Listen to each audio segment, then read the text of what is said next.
Alors, ça, c'était les conseils généraux pour un entrepreneur digital. Donc, c'est les grands principes. Donc, tout à l'heure, c'était les grands principes pour les entrepreneurs tout court. Ça, c'était les grands principes pour les entrepreneurs digitaux. Maintenant, on va rentrer un peu dans le concret, dans le détail. On va creuser un peu. Donc, on va parler des modèles économiques. Alors, je vais y aller un peu vite parce qu'on en a déjà pas mal parlé. Donc, il y a donc, le modèle d'apporteur d'affaires dont on a déjà parlé. Je passe sur ces slides parce que donc, vous avez l'apporteur d'affaires fixe ou sans engagement. Sur Internet, ça s'appelle le CPC, le coût par clic. C'est-à-dire vous payez en fonction du nombre de clics. Donc l'apporteur d'affaires vous apporte des gens qui cliquent chez lui pour venir chez vous. Donc en fait, ce qu'il vous vend, c'est des visiteurs. Ce qu'il vous vend, c'est du trafic Internet. Des internautes qui viennent chez vous, sur votre site, sur votre landing page, sur votre page Facebook. Ou sur commission, et ça on en a parlé, il y en a deux types. Quand c'est des produits, ça s'appelle de l'affiliation. Quand c'est des services, ça s'appelle maintenant l'ubérisation, tellement la start-up Uber a changé la donne. Le modèle de e-business le plus connu, c'est le e-commerce. Enfin, le mode de e-business le plus connu, c'est le e-commerce. Donc le e-commerce, je fais l'injure à personne d'expliquer ce que c'est, mais je vais détailler plusieurs façons de faire du e-commerce. Donc vous avez la vente en propre. La vente en propre, c'est le modèle de e-commerce le plus classique, celui qu'on imagine par défaut. C'est celui, par exemple, de Fabella Shop. J'achète, je stocke, je vends. Vous avez le dropshipping. C'est je vends, j'achète, je livre. Donc le dropshipping, c'est j'ai rien, j'ai aucun produit, mais je fais semblant de tout avoir. Hein, le dropshipper, c'est le coxeur à Sandaga. C'est tu veux un ordinateur? Non. Tu veux un balai? Ok, j'ai. Non. Tu veux louer une maison? J'ai aussi. J'ai tout. Ils sont là, j'ai les prix. Et le jour où tu dis, ah bon, ok, vas-y, ça m'intéresse. Ah, attends, viens, il faut qu'on aille faire la vente dans le magasin. D'accord? Donc le dropshipper, il a un site où il y a des produits, mais lui, il n'a rien. Et le jour où il a une commande, il court chez le fournisseur, ou il appelle le fournisseur, il récupère le produit et il va le livrer chez le client. Vous avez la marketplace. La marketplace, c'est presque le dropshipping à l'envers. C'est que la marketplace, elle dit, moi, j'ai plein de clients. Vous, si vous êtes des marchands, venez, mettez vos produits chez moi et je les vends pour vous. C'est le modèle de Jumia, par exemple. Jumia, ils sont apporteurs d'affaires. Donc je fais le lien avec les modèles de tout à l'heure. Ils sont apporteurs d'affaires sur commission. Donc ils disent aux marchands, venez, je vais vous apporter des affaires et je m'occupe de tout. Vous avez les petites annonces. Donc tout le monde connaît la référence des petites annonces au Sénégal, qui est Expat Dakar, et même s'il y a Jumia Deals qui essaye de les challenger, au Sénégal, on est un des rares pays d'Afrique tout court où il y a un site national de petites annonces qui est le numéro 1 en la matière. Dans tous les autres pays, quasiment, ou bien c'est Jumia, ou bien c'est un site d'un autre pays, genre c'est un site français qui a pris le marché. Donc on a vraiment un cas particulier au Sénégal sur les petites annonces. Et puis on a aussi un vrai problème au Sénégal de petites annonces, c'est que tous les mois on a un nouveau site de petites annonces au Sénégal. Parce qu'en fait il y en a tellement et ça a l'air tellement facile à faire que tout ingénieur en informatique qui sort d'école aujourd'hui, il se dit putain, je vais lancer un site de petites annonces. Et il lance un site de petites annonces parce que c'est extrêmement facile à faire. Les outils informatiques sont déjà disponibles pour le faire. Après, le seul problème, c'est qu'il faut le remplir. Et une fois qu'on l'a rempli, il faut faire venir des internautes. Et c'est là que ça devient plus compliqué. Vous avez la vente indirecte. Qu'est-ce que c'est que la vente indirecte? Ben, je ne sais plus. Ça va me revenir. Et vous avez l'affiliation. L'affiliation, c'est par exemple un marchand. Donc par exemple, je crois qu'il n'y en a pas au Sénégal d'affiliation. Je crois qu'il n'y a pas encore d'affiliation.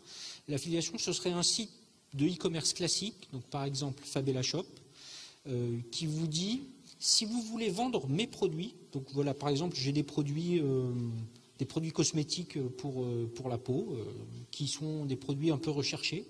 Si ça vous intéresse, vous, de les vendre sur votre site, parce que vous avez un blog sur les cosmétiques ou sur la beauté, ou parce que, peu importe.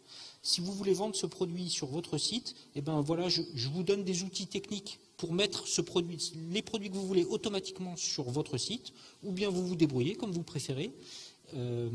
Et quand le client valide sa commande, en fait, il arrive chez nous. Et nous, on vous donne un pourcentage en fonction du nombre de clients que vous nous apportez.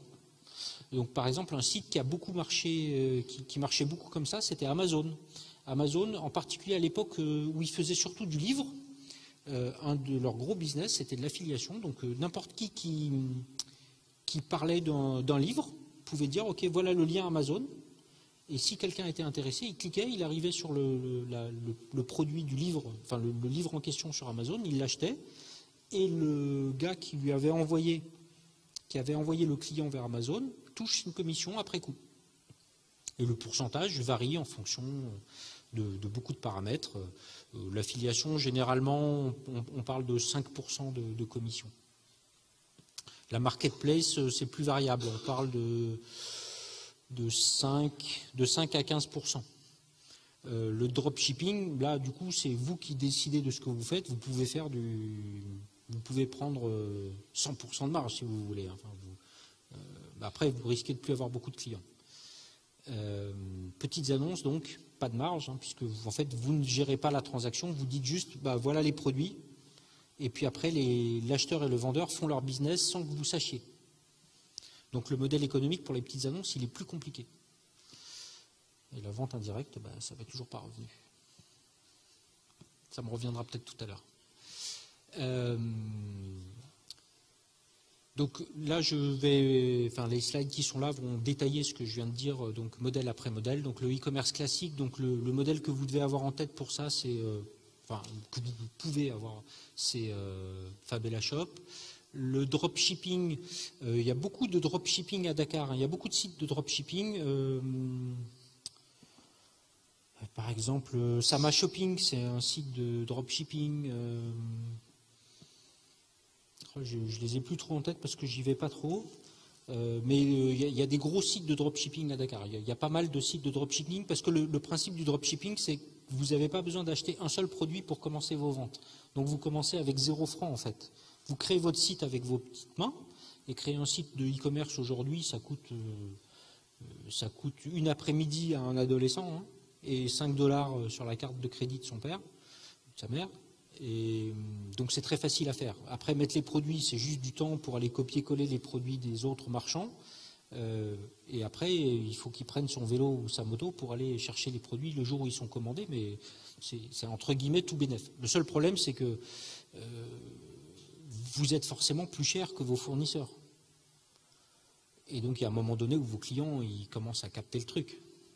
Et quand le client il a compris qu'en fait, vos produits sont aussi disponibles chez tel fournisseur et qu'ils sont moins chers là-bas, ils n'iront plus chez vous. Et donc, petit à petit, le modèle du dropshipping, il disparaît de lui-même parce qu'il est en soi pas très sain. C'est-à-dire que le dropshipper, il n'apporte pas beaucoup de valeur ajoutée. Le produit, c'est pas lui qui l'importe. À la limite, c'est lui qui le livre, mais aujourd'hui, n'importe qui sait livrer un produit de temps en temps à Dakar. Donc finalement, son intérêt, c'est une sorte de coxeur. Du coup, il touche une commission qui est généralement assez modeste. Les petites annonces, donc j'en ai parlé. Le vrai inconvénient du modèle des petites annonces, c'est que l'annonceur et l'acheteur, ils font leur business dans le dos du site de petites annonces. Expat Dakar, ils ne savent pas combien il y a de business qui passe par eux. Ils savent combien il y a de produits qui sont affichés, combien il y a de produits qui sont retirés, combien il y a de visiteurs qui voient combien de produits, combien de gens cliquent sur le bouton « ça m'intéresse » et c'est tout. Donc ils ne savent pas si le produit a été vendu ou non, ou si le marchand est un escroc, ils ne savent pas. Donc c'est plus difficile de gagner sa vie sur les petites annonces. La marketplace, donc le modèle de marketplace type au Sénégal, le plus connu de très loin, c'est donc Jumia, qui est sur un modèle mixte maintenant, puisque d'abord ils font tout, donc ils vont chercher les clients, ils font des publicités, ils font la vente, ils font la livraison, ils encaissent l'argent, donc en fait ils gèrent quasiment tout. Donc on ne peut pas vraiment savoir. Et puis ils ne mettent pas tellement les marchands en avant, ils mettent les produits en avant. Du coup, quand on achète chez Jumia, des fois on ne sait pas qu'on achète à un marchand, on a l'impression qu'on achète à Jumia. D'ailleurs, légalement, on achète à Jumia, mais dans la pratique, en fait, ça va dépendre du stock qui est chez un marchand. Alors de moins en moins, parce que là encore, Jumia, pour limiter les ruptures de stock, commence à intégrer le stock des marchands, enfin à imposer aux marchands de stocker une partie des produits, en tout cas ceux qui se vendent le plus chez eux directement. Et la vente indirecte, voilà, on va avoir l'explication.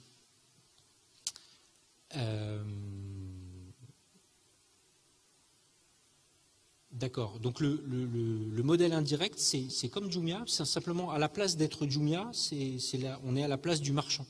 Donc en fait, j'ai pas de site de vente, moi, j'ai pas de site de e-commerce, j'ai pas de landing page, je ne vends pas, mais je vais vendre au travers des autres sites.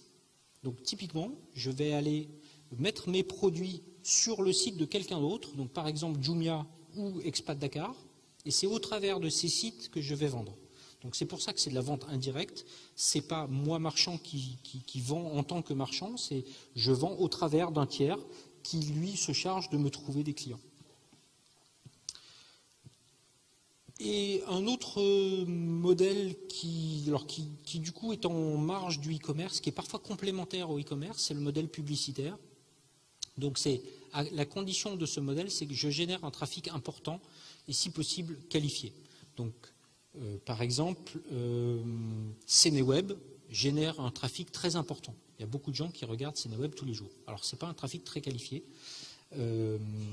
mais c'est un trafic important. Et du coup, grâce à ce volume, je peux aller démarcher des annonceurs, des marchands, des gens qui ont des choses à vendre pour leur dire « Moi, j'ai 1 million de personnes qui passent sur mon site tous les jours.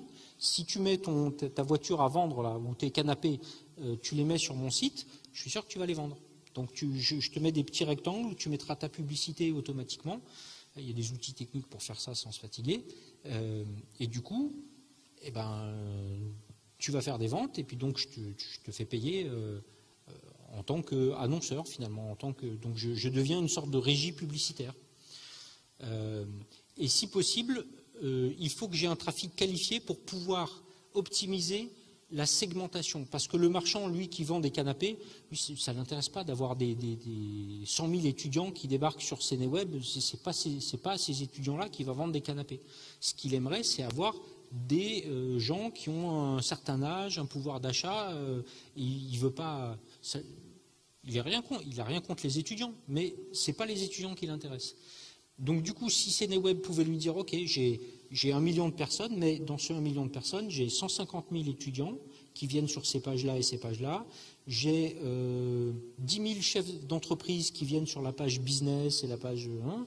J'ai des chercheurs d'emploi qui viennent sur la page carrière. J'ai des femmes qui viennent sur telle et telle page. J'ai d'autres catégories qui viennent sur telle autre page. Du coup, je peux mettre ta publicité sur cette page ou sur cette page. Ça donnera des meilleurs résultats. Et du coup, ils peuvent vendre cet espace plus cher. Donc c'est tout l'intérêt d'avoir un trafic qualifié, c'est de pouvoir vendre son trafic, enfin de pouvoir vendre de la redirection de trafic à des tarifs plus intéressants. Quelques mots sur les paiements, parce que c'est un sujet dont on parle beaucoup dans les grandes conférences sur le e-commerce en Afrique, ou dès qu'il y a un article sur le e-business ou le e-commerce au Sénégal ou en Afrique de l'Ouest, ça revient à tous les coups. Les gens disent oui, mais les Sénégalais, ils n'ont pas de carte de crédit, en Afrique, les gens ne sont pas bancarisés, comment on fait? On fait très bien. Alors, c'est sûr qu'aujourd'hui, le marché des paiements en ligne n'est pas du tout mûr, donc il y a moins de 20% des Sénégalais qui ont accès à un compte bancaire, certes, et ceux qui ont accès à un compte bancaire sont très loin de tous avoir une carte de crédit. Le mobile money, ça commence doucement, mais aujourd'hui, même pour un sujet e-business comme ça, on ne peut pas envisager de contraindre tout le monde de payer par Orange Money, ce serait pas pertinent. Vous voyez qu'il y a beaucoup de gens qui sont venus au dernier moment et qui ont payé sur place. Donc le mobile money, ce n'est pas encore un vecteur qui peut remplacer la carte de crédit, d'autant que assez souvent, on n'a pas une grosse somme en stock sur son Orange Money. Hein.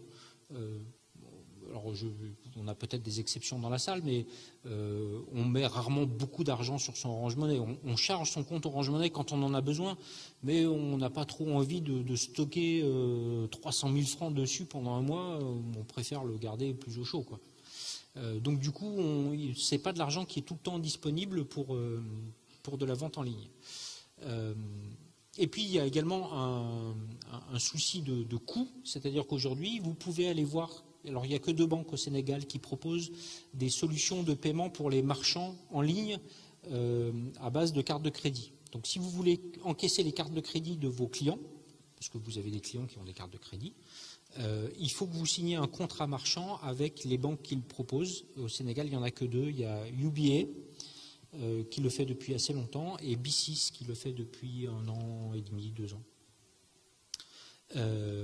Mais pour vous donner un ordre d'idée du coût, vous avez un fixe du genre 50 000 francs par mois, c'est l'ordre de grandeur, hein, ça se négocie, ça dépend des banques, plus 3% de tout ce qui s'échange. Et donc ça dépend de la marge que vous faites. Si vous vendez des vêtements et que vous faites 50% de marge sur vos vêtements, bon, 3% ça ne vous fait pas trop mal. Si vous vendez des smartphones dans un environnement concurrentiel très tendu et que vous faites 5% de marge, 3% là, ça vous tue. Hein. Pire encore, vous faites du sac de riz et donc vous avez des marges du type de 2%, ben là, ça vous achève. Parce que du coup, non seulement la banque mange tout ce que vous gagnez, mais en plus, il va falloir en plus lui donner de l'argent. Donc du coup, faites comme tout le monde. Il y a une solution qui marche très bien au Sénégal. Tout le monde sait comment ça marche. Cash à la livraison. Et c'est ce que font tous les marchands en ligne. Tous les marchands ont essayé. Hein. Jumia, il fut un temps, il proposait de payer par carte de crédit, par Orange Money, par Wari, vous pouvez tout faire. Maintenant, ils ont fait simple, hein, c'est cash à la livraison. Parce que personne n'en voulait, en fait. Quand vous avez le choix entre payer maintenant et on vous livre plus tard, Inch'Allah, ou bien on vous livre plus tard, Inch'Allah, puis vous payerez à ce moment-là, bien, amen, je te payerai plus tard. Je te payerai quand je verrai le produit. On n'est pas fou. Du coup, n'imaginez pas qu'il faut faire du paiement en ligne pour faire du e-business. Il ne faut pas en faire. N'en faites pas. Ça coûte trop cher, trop d'argent, trop d'énergie pour aucun gain.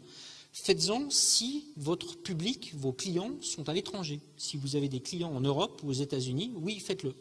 Par contre, attention aux contrats marchands avec les banques. Au-delà de l'aspect purement financier, il y a également des tas de contraintes financières et légales qui font que ces contrats ne sont pas pour n'importe qui. Et qui sont une des raisons pour lesquelles presque personne n'a signé ces contrats-là aujourd'hui au Sénégal. À part des gens qui sont dans le voyage, parce que dans le voyage, typiquement, la vente de billets d'avion, tout le monde veut payer par carte de crédit. Les gens qui achètent des billets d'avion, généralement, ils ont des cartes de crédit. Ils n'ont pas tellement envie de se déplacer juste pour avoir un billet d'avion qui, de toute façon, leur arrive directement à l'aéroport. Donc, l'univers du voyage aérien, c'est un peu une exception pour ça. Mais dans le voyage aérien, les marges sont généralement entre 5 et 7%.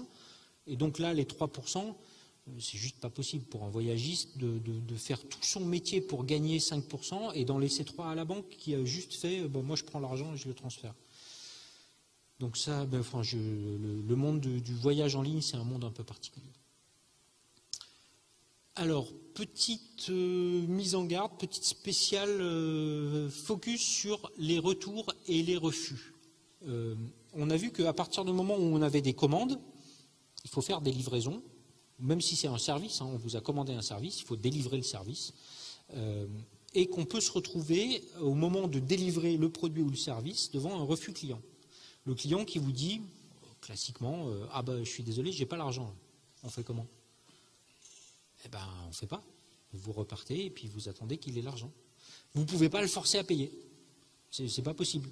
Vous pouvez rester devant chez lui en disant non, mais moi je ne quitte pas tant que tu n'as pas payé mon vélo d'appartement, client, il va te dire, non mais je suis désolé, l'argent je l'ai mangé, ma tante a eu des problèmes de santé, j'ai eu un imprévu, on est au début du mois, on est à la fin du mois, j'en sais rien, j'ai pas l'argent, ça sert à rien d'attendre.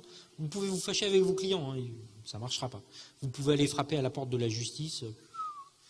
Donc concrètement, il faut éviter de vous retrouver en situation de, une fois sur deux, quand je vais livrer un client, le gars me dit, ben non, j'ai changé d'avis, j'ai déjà acheté là, finalement je trouve que je ne vais pas acheter ça, c'est trop cher, ou bien tu proposes quoi, comment on fait? Si vous avez un client sur deux qui vous fait ce coup-là, vous êtes très très mal. Et comme on est en cash à la livraison, donc le client n'a rien payé, le client ne vous doit rien. Donc vous repartez avec votre produit, donc ça vous coûte cher parce que vous l'avez déplacé, donc vous avez payé des gens qui ont fait du transport, vous l'avez emballé, peut-être que vous avez une probabilité de l'avoir abîmé pendant le transport ou pendant le retour, bref, tout ça a un coût, comment on fait? Et si vous faites du dropshipping, donc vous avez pris une commande, vous avez fait venir un canapé de Chine, vous l'avez amené à Dakar, vous avez payé les douanes, vous avez payé la TVA, et puis le gars vous dit, ah non, finalement, il ne va pas tellement dans mon salon. Ou bien il vous dit, ah bah non, j'ai déjà acheté, ah oui, je ne vous avais pas dit, mais oui, il y a mon cousin qui fait des canapés depuis et j'ai acheté chez lui. Donc non, vos canapés 8 places en cuir blanc, là, désolé. Donc, ça peut représenter un coût important, et c'est le principal inconvénient du cash on delivery. Plus votre délai de livraison est long, plus la probabilité d'avoir des échecs au moment de la livraison est élevée. Typiquement, vous faites venir un produit, un canapé de Chine, il faut compter 45 jours. Mise en container, bateau, dédouanement à Dakar, arrivée chez vous, livraison au client, 45 jours. En 45 jours, le client il a le temps de changer d'avis 10 fois. Sa tante a eu le temps d'être malade 3 fois. La probabilité que 15 jours plus tard, vous débarquiez, vous frappez à sa porte et « Bonjour, c'est le canapé, est-ce que vous avez les 1,5 million ?» Ah ben non, évidemment qu'il n'a pas les 1,5 million. Donc comment on fait? Alors, je vous donne quelques astuces pour réduire la probabilité de ce genre de choses. Parce que le délai, bon, c'est évidemment, si vous pouvez réduire le délai, c'est bien, mais si vous pouvez le réduire, enfin, il ne fallait pas en parler, il fallait le réduire. Donc on va supposer qu'il y a un délai, ben, c'est le délai. C'est comme ça, vous ne pouvez pas le réduire, enfin vous l'avez réduit autant que possible. Donc pour diminuer la probabilité d'échec, vous allez appeler le client.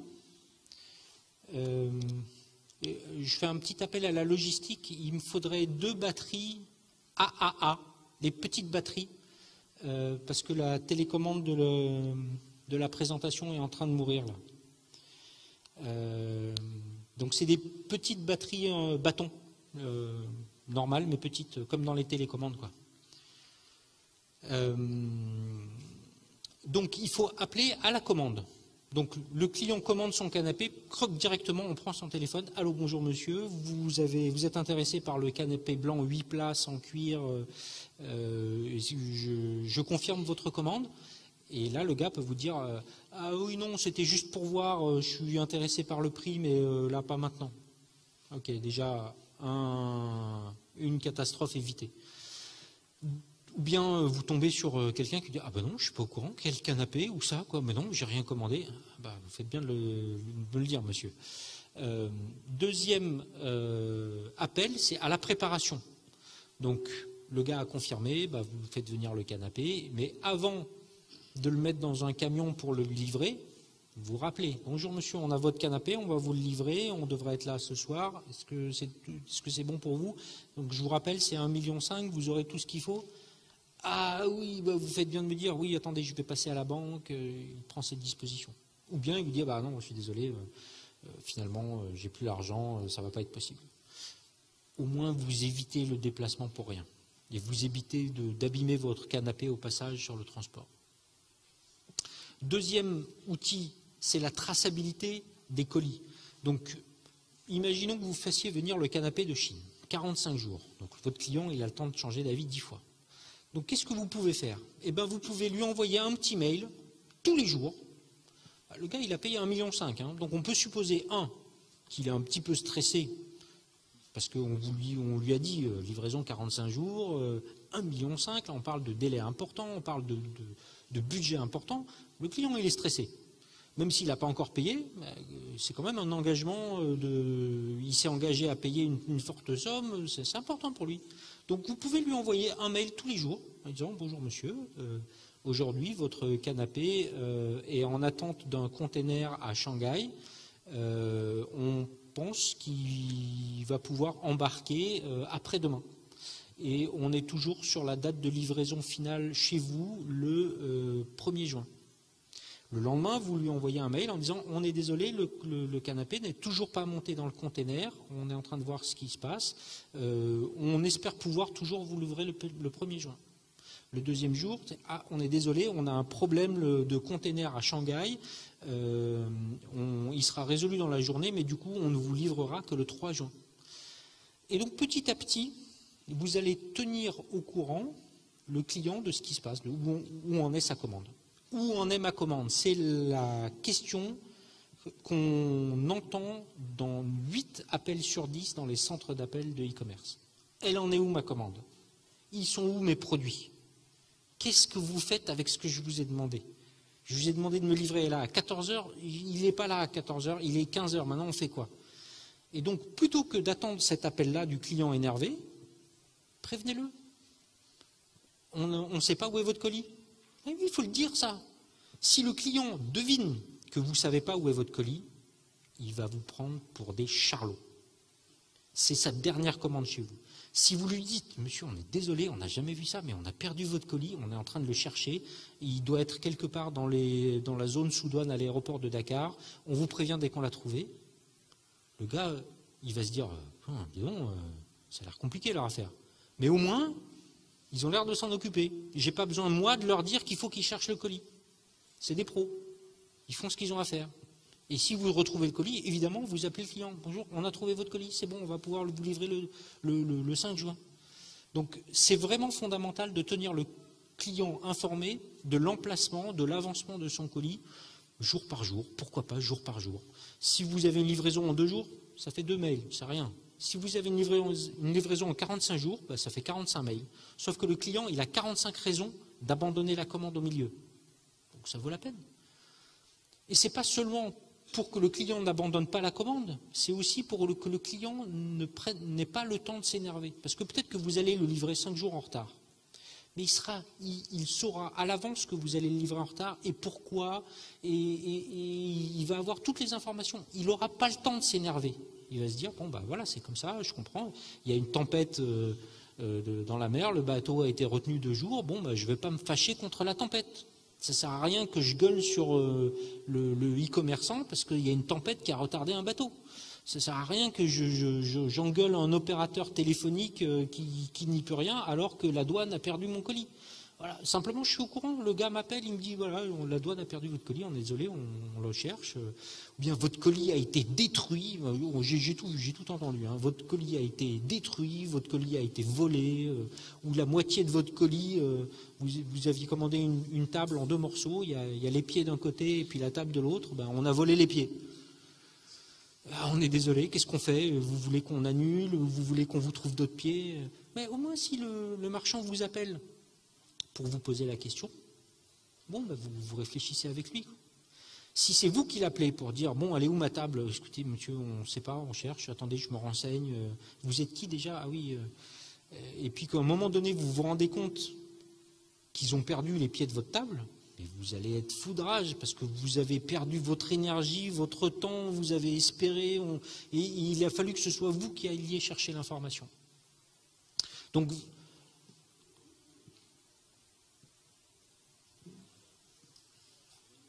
oui, on est là. Donc, la traçabilité des colis, c'est vraiment un outil particulièrement puissant. Vous pouvez également utiliser des acomptes. Donc, quelqu'un qui veut un canapé, vous lui dites, bon, ben, le canapé, j'ai un fournisseur en Chine, je vous le fais venir. Par contre, vous comprenez que je suis obligé de vous demander un acompte. Ben, le gars, il ne va pas vous dire non. Il va dire, ben ouais, je comprends, mais c'est combien l'acompte? Par défaut, vous demandez à n'importe quel commerçant, le commerçant dit, bon, ben, c'est 50%. 50%, ça veut dire que sur un canapé à 1,5 million, il faut que je sorte 750 000 tout de suite. Beaucoup, hein? Est-ce que c'est nécessaire? Non, ce n'est pas nécessaire, 750 000. Pourquoi? Si le marchand me dit, bon, ok, je vais faire venir le canapé, donc c'est un canapé à 1 500 000, je vous demande, donnez-moi 150 000, ça me suffit. Qu'est-ce qui va se passer? Supposons que le client, il change d'avis. Il dit, bon, finalement, ça ne m'intéresse pas, votre canapé, gardez-le. Vous, ça vous a coûté, les 150 000 que vous avez gagnés, là, ça vous rembourse même pas le coût du transport, de la douane, de la TVA, de tout ça. Vous allez payer plus que ça en frais. Donc vous êtes perdant. Mais le client, imaginez, vous en connaissez vous beaucoup des clients qui au Sénégal qui vont dire je t'ai donné 150 000, c'est pas grave, garde-les. Vous en connaissez? Moi je cherche encore. Même pour 50 000, si il vous a donné 50 000 et vous lui dites je suis désolé, je ne vous les rends pas les 50 000 si vous ne prenez pas le canapé. Il va faire ce qu'il faut, mais il va trouver les 1 450 000 qui manquent. Il ne va pas vous laisser avec ces 50 000. Ça va lui faire trop mal. Donc il n'y a pas besoin d'aller demander des sommes astronomiques qui sont un peu effrayantes parce que le gars il dit oui mais le canapé je ne l'ai pas encore vu, s'il ne vient pas on fait comment? C'est pas grave, tu me donnes juste 150 000. Ok, ça va, je ne prends pas un trop gros risque, on partage les risques, ça semble équitable. Et puis il faut que vous ayez un bon service après-vente, bon ça c'est un peu une évidence. Mais ce qu'il faut savoir, c'est que ces moments de catastrophe, si elles sont mal gérées, donc par exemple, je m'énerve au bout d'une demi-heure à appeler 10 personnes, je me rends compte qu'en fait ils ont perdu mon colis. Ça c'est une catastrophe parce que non seulement je suis furieux et tout est annulé, je ne veux plus avoir affaire avec ce site, mais si quelqu'un me parle de ce site pendant 6 mois, ou peut-être même pendant 6 ans, je vais lui dire, non, mais va pas chez eux, tu n'imagines pas ce qui m'est arrivé avec eux, c'est une catastrophe, c'est des nuls, ils perdent les colis. Et ça, si votre ami vous dit ça d'un site, mais vous allez le croire tout de suite. Et ce site, vous n'allez pas y mettre les pieds. Donc concrètement, cette situation de retour et de refus, ça peut être une très mauvaise situation. Mais ça peut aussi être une vraie opportunité. Si vous le gérez comme un chef, que le gars, au final, il fait « Waouh, les gars sont bons hein », il va recommander ça à tout le monde autour de lui. Je vais vous donner un exemple qui m'est arrivé il y a 10 ans maintenant. Quand j'ai acheté mon premier iPhone, c'était un iPhone 2, je crois, ou 3, je ne sais plus, c'était il y a longtemps. C'était pas encore le gros buzz Apple, c'était le début. J'avais acheté un iPhone et puis 4 mois plus tard, il ne s'allume plus. Grosse déception, je l'avais payé cher, vraiment, je l'avais là. Et du coup, on me dit, mais appelle Apple. Bon, j'appelle Apple, Apple bonjour. Ok, écoutez, voilà, j'ai mon iPhone, il est éteint, je ne sais pas quoi faire. Ah, écoutez, pas de problème, vous êtes où? Ah là, je suis au bureau. Oui, il est où votre bureau? Ah à l'époque, j'étais en France, à Levallois-Perret. Ok, pas de problème, on connaît, je vous envoie quelqu'un. Ah bon? Là, maintenant? Bon, d'accord.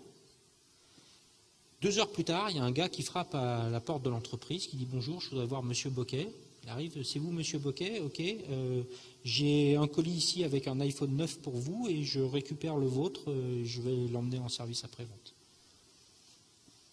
Oui, d'accord. J'ai fait quoi? J'ai fait waouh! Et vous savez ce que j'ai fait tout de suite après? J'en ai parlé à tout le monde. Puis vous savez ce qui vient de m'arriver là? Là, je suis sorti de réunion, le gars il était là, j'ai appelé 2 heures plus tard, clac, j'ai un iPhone 9. Tout le monde était au courant. Et pourtant, l'événement à la base de tout ça, c'est que j'ai acheté un appareil hors de prix qui est tombé en panne au bout de 4 mois. C'est ça, l'élément factuel. Mais ce qui a été perçu, c'est cette entreprise est géniale. Vous avez une vraie opportunité sur la gestion de crise. Si vous le faites bien, vous êtes les rois du pétrole. Si vous le faites mal, évidemment, on va vous tuer.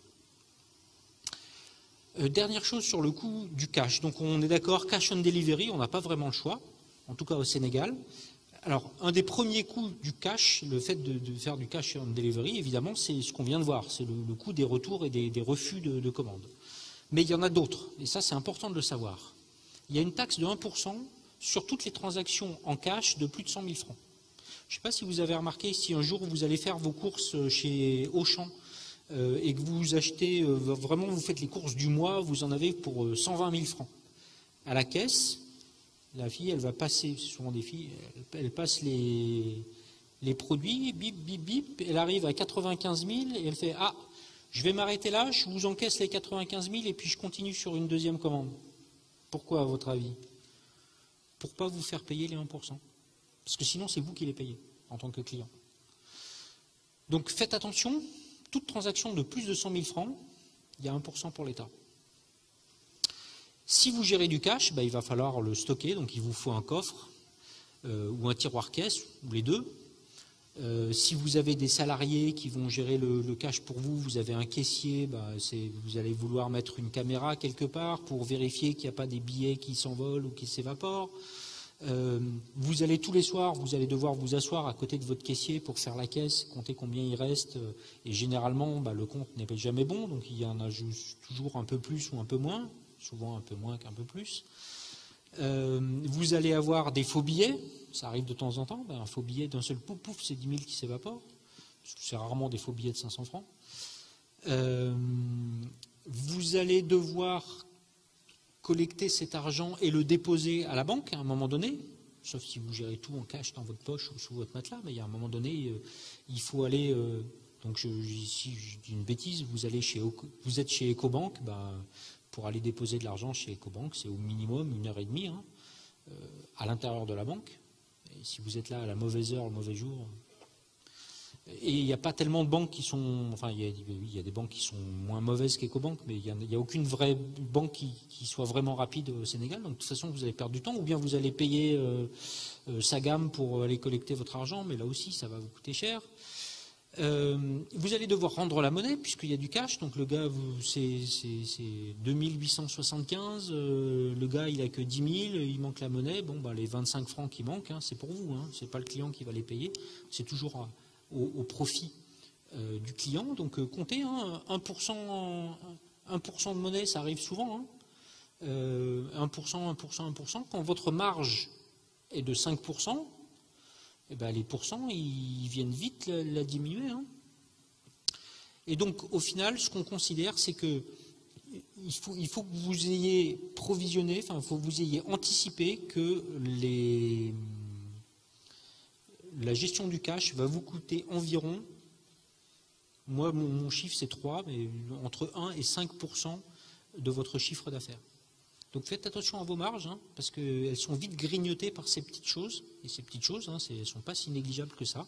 Parce que quand on dit que le paiement par carte de crédit est cher, à 3%, je trouve que c'est hors de prix. Mais finalement, là, le cash, on a l'impression que c'est gratuit, mais ce n'est pas gratuit du tout. Alors, parlons de quelques domaines. Donc il y en a parmi vous qui ne savent pas encore où se lancer. Donc je ne vais pas vous dire où vous lancer, parce que, comme vous l'avez compris, c'est très important que vous vous lanciez sur des domaines sur lesquels vous êtes capable d'assumer une passion dévorante pendant des mois et des années. Donc je ne vais pas vous dire où, mais disons que vous avez ici les grands domaines. Au Sénégal, j'ai une approche très ouest-africaine. Donc en Afrique de l'Ouest, vous avez les généralistes, ceux qui disent il y a tout. Jumia, Afrimarket, il y a tout. Vous pouvez trouver des cheveux naturels, vous pouvez trouver de la sauce tomate, vous pouvez trouver des smartphones, il y a tout. Vous avez les gens qui sont dans l'alimentaire. L'alimentaire, c'est un secteur sur lequel il y a encore très peu de concurrence à Dakar. Parce qu'il y a encore relativement peu de clients, ou bien il y a peu de clients parce qu'il y a peu d'offres. Je ne sais pas lequel des deux fait que ce secteur est en retard, mais c'est à la fois une difficulté pour s'implanter, parce que du coup, les gens sont peu habitués à commander leurs produits alimentaires en ligne, mais c'est aussi une opportunité parce qu'il n'y a pas une concurrence terrible. Donc il y a quelques acteurs qui sont présents. L'électronique, ça c'est un des secteurs, c'est celui qui a le plus démarré le plus tôt en Afrique de l'Ouest, qui marche très bien à Dakar, qui marche très bien à Abidjan, qui marche très bien à Cotonou, c'est tout ce qui est ordinateur, télévision, smartphone, particulièrement les smartphones. Vous avez le meuble, enfin tout ce qui est maison en fait. Ça c'est un domaine qui démarre depuis relativement peu de temps et qui démarre lentement parce qu'en fait le problème du meuble, c'est que la qualité du meuble est difficile à évaluer quand on n'est pas un spécialiste juste sur la base de description ou de photos. Cela dit, on se fait avoir aussi assez facilement quand on va dans une boutique, on se fait éblouir par des trucs dorés qui se révèlent après coup, une fois que c'est installé chez vous, être en fait du plastique peint, bref. Vous avez le textile et la mode, donc tout ce qui est habillement, chaussures, montres, etc. Et puis vous avez la beauté, donc la beauté c'est beaucoup de cosmétiques, un gros marché sur les cheveux, pas beaucoup de parfums. Je vous dis ça parce que moi je viens du monde, enfin j'ai géré le site Dior.com pendant quelques années. Donc je viens du monde du parfum, enfin j'ai fait un passage dans le monde du parfum.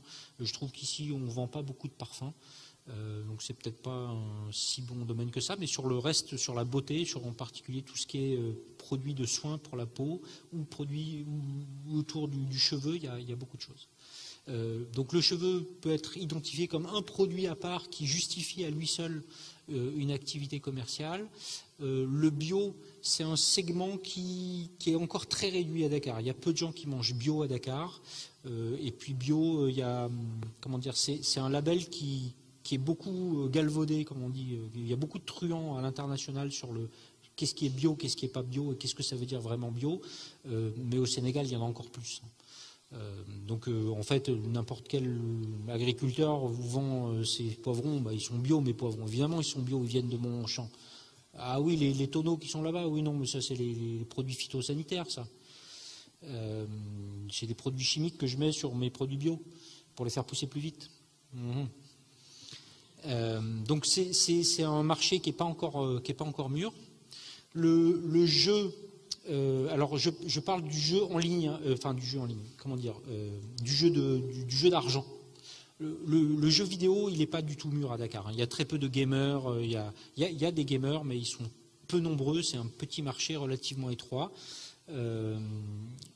Par contre, le jeu d'argent, donc je sais pas, il y a OneXBet par exemple qui est arrivé au Sénégal avec des investissements énormes, je crois qu'il y en a d'autres. Ça c'est un domaine sur lequel il y a beaucoup d'argent et beaucoup de potentiel. C'est un domaine que j'apprécie pas beaucoup pour des questions morales, mais c'est un domaine dans lequel il y a un gros marché au Sénégal, il y a beaucoup de joueurs au Sénégal. Et malheureusement, il y a beaucoup de joueurs pathologiques, c'est-à-dire des gens qui sont dépendants du jeu, qui n'arrivent pas à s'arrêter de miser sur des chevaux, sur des matchs de foot. Cosmétique, bon, j'en ai un petit peu parlé, c'est un sous-ensemble de la beauté, mais c'est vraiment un des domaines qui en tant que tel attire beaucoup de clients, ou plutôt de clientes, parce que c'est un marché très féminin. Vous avez le nettoyage qui est encore très informel, mais qui est en train il commence à y avoir des offres qui se formalisent, et là il pourrait y avoir un business. Puis après vous avez des choses plus étroites comme le café qui est un produit de grande consommation. Donc par exemple Nespresso, ils sont sur un business model café, enfin café et machine à café. Et ça marche très très bien pour eux. Vous avez tout ce qui est complément alimentaire. Alors historiquement, les compléments alimentaires, c'est un produit qui a toujours bien marché parce qu'il y avait toujours des gros budgets marketing, parce qu'il y a des grosses marges. En fait, typiquement, vous pouvez trouver des produits à 23 000 francs qui sont en fait achetés aux fournisseurs, aux fabricants originels à 2 000 francs. Donc du coup, il y a une marge énorme. Du coup, les gens peuvent investir 5 000 francs juste en budget pour vous vendre, en marketing et en publicité, pour vendre un complément alimentaire. Vous avez tous les produits, tout ce qui est sexy, intime, qui sont des produits qui ne se vendent pas à Dakar, qui se vendent sous le manteau à Dakar. Donc ça se vend encore d'ailleurs généralement dans les arrière-boutiques, des boutiques de vêtements. Et c'est un marché qui est presque exclusivement féminin. Les hommes ne touchent pas à ça, c'est les femmes qui s'en occupent, qui gèrent pour les deux. Bravo mesdames. Vous avez tous les produits sportifs. Alors là, ça va du complément alimentaire jusqu'aux équipements de sport, aux sportswear, les Nike, Adidas. Donc là, il y a un gros marché. Enfin, même si Nike et Adidas, c'est plus du streetwear que du sportswear. Vous avez les produits culturels qui, pour l'instant, peinent un petit peu à décoller au Sénégal. Alors, on a une industrie qui a été étouffée par le piratage. C'est en train de renaître doucement sur différents modèles. Il y a des choses qui peuvent s'envisager, mais pour l'instant, ça peine encore à générer des chiffres d'affaires importants. Vous avez les pièces automobiles. Là, il y a un gros business et c'est un business qui est compliqué. Donc, tous ceux qui ont voulu s'y lancer jusqu'à présent s'y sont cassés les dents. Vous avez un leader offline qui est Tiaroy Automobile. Mais la mise en ligne de tout ça, c'est un marché très complexe parce que si vous voulez une soupape de tel modèle pour un véhicule de tel modèle, de telle année, vous avez un nombre de pièces qui est tel, et puis cette soupape, elle est fabriquée par 10 fabricants différents, dont le fabricant d'origine, mais aussi des fabricants validés par le fabricant d'origine, et d'autres qui prétendent que c'est aussi bon que le fabricant d'origine, et d'autres qui prétendent rien, mais qui sont moins chers. Ça fait une explosion du nombre de références. Vous avez le bijou qui pour l'instant peine à s'installer vraiment dans le digital parce que alors le bijou de pacotille ça se trouve il y a un prix normal, des prix intéressants. Le bijou or ou le bijou pierre précieuse, il a vraiment du mal à s'établir parce que pour l'instant personne n'a réussi à rassurer le client sur le sérieux et la qualité des produits. Puisqu'on est à distance, tu me dis que tu me vends une bague à 600 000 francs, bah oui, j'aimerais bien la toucher quand même. J'aimerais bien. Donc, du coup, les gens n'ont pas encore parce que les photos sont pas bonnes, parce que les descriptions sont floues, parce que les garanties sont pas très claires. Du coup, le bijou, ça reste un peu compliqué. Enfin, en tout cas, c'est pas un domaine qui a réussi à fonctionner, même s'il y a eu plusieurs, il y a plusieurs sites. De bijoux en ligne au Sénégal, mais ils n'ont pas réussi à décoller. Donc voilà, c'est histoire de vous donner des idées, pour vous donner des petites accroches sur des marchés qui marchent, des marchés qui marchent moins bien, des difficultés qu'on peut avoir. Il y en a plein d'autres, et je pense que vous aurez vous-même, bien sûr, bien d'autres idées. N'hésitez pas à échanger entre vous, n'hésitez pas à me consulter. Il y a des choses qui ont été faites, il y a des choses qui n'ont jamais été faites, il y a des choses qui se tentent, il y a des choses sur lesquelles on peut vous donner déjà des chiffres.